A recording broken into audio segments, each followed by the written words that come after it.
దేవా, నా యందు శుద్ధ హృదయము కలుగజేయము, నా అంతరంగంలో స్థిరమైన మనస్సును నూతనముగా పుట్టించుము. హల్లెలూయా.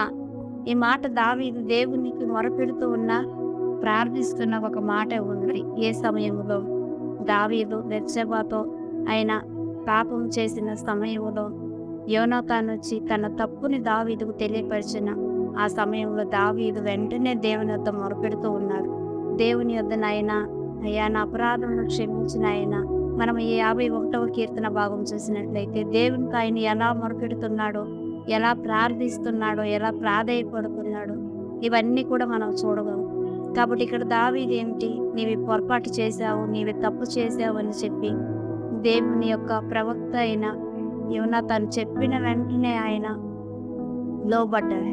చెప్పిన వెంటనే లోబడి దేవుని వైపు చూసి, నాయనా నేను పాపినయ్యా, తల్లి గర్భంలోనే నేను పిండముగానే పాపంలోనే పుట్టాను ప్రభువా, నన్ను క్షమించమని చెప్పి ఆయన ఎంతో మొరపెట్టాడు. 51వ కీర్తనలో మనం కీర్తన మొత్తం ఆ భాగం చదివింది.